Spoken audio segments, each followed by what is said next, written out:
Frères et sœurs congolais, bonjour. En Ephésiens chapitre 5 verset 16, il est écrit « Rachetez le temps car les jours sont mauvais ». Frères et sœurs, il faut savoir faire un bon usage du temps que l'Éternel nous donne. Car le temps est une matière précieuse et périssable.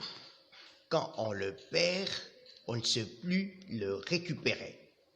Voilà pourquoi la Bible nous demande de racheter les temps.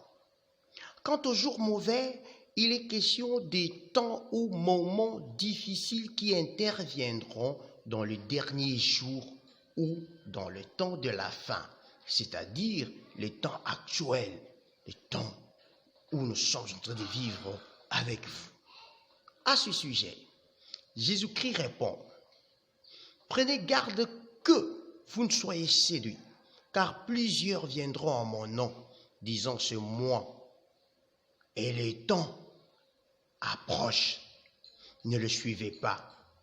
Quand vous entendrez parler de guerre et des soulèvements, ne soyez pas effrayés, car il faut que ces choses arrivent premièrement. Mais ce ne sera pas encore la fin. » Alors le Seigneur Jésus ajouta, « Une nation s'élèvera contre une nation, un royaume contre un royaume. Il y aura des grands tremblements de terre et en divers lieux de pestes et des famines. Il y aura des phénomènes terribles et des grands signes dans le ciel. » Je viens à travers ce message, comme tout Congolais, tout citoyen congolais ayant l'inspiration du Seigneur, pour insérer un mot dans les échanges entre les concitoyens dans cette période de crise causée par le Covid-19 dans le monde. Je rappelle que ça fait des décennies depuis que le monde vit le dernier jour.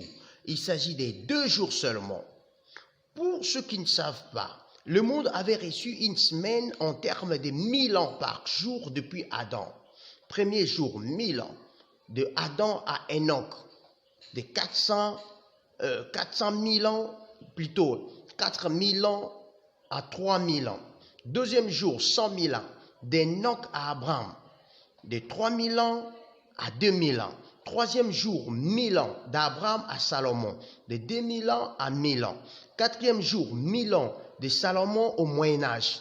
Et au milieu là-bas intervient Jésus-Christ. Et l'on commence à parler de l'avant et de l'après Jésus-Christ. Cinquième jour, Moyen-Âge à nos jours.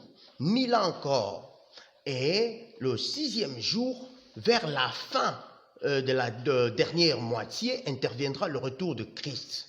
Ce sont ces 2 jours, c'est-à-dire 5e et 6e jour, que la Bible appelle les derniers jours. Car le 7e jour, c'est le millénium, le grand sabbat, où Christ régnera avec l'Église sur la terre.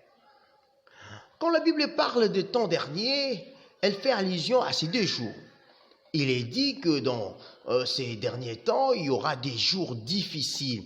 Il ne faut pas confondre les jours difficiles aux derniers jours.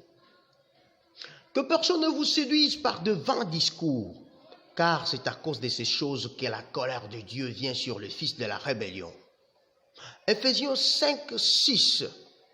C'est pourquoi renoncez aux mensonges et que chacun de vous parle selon la vérité à son prochain, car nous sommes membres les uns des autres. Ephésiens 4, 25.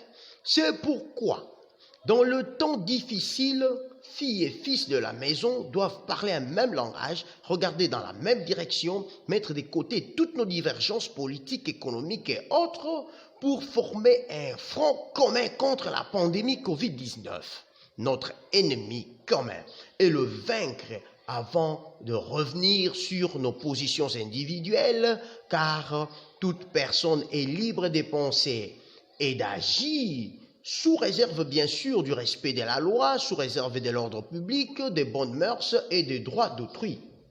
Je vous exhorte donc, frères RD congolais, à participer dans l'effort de combattre la pandémie et que chacun de nous apporte sa contribution selon ses moyens. Quelle que soit la nature de la contribution, elle reste un soutien. La contribution peut être matérielle, financière, spirituelle, morale ou que sais-je encore.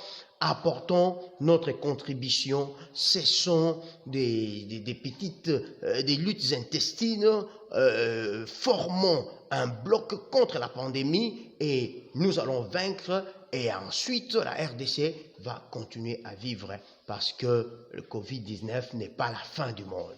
Je vous remercie. Puisse les Très-Hauts vous bénissent et vous protéger au nom de Jésus. Amen.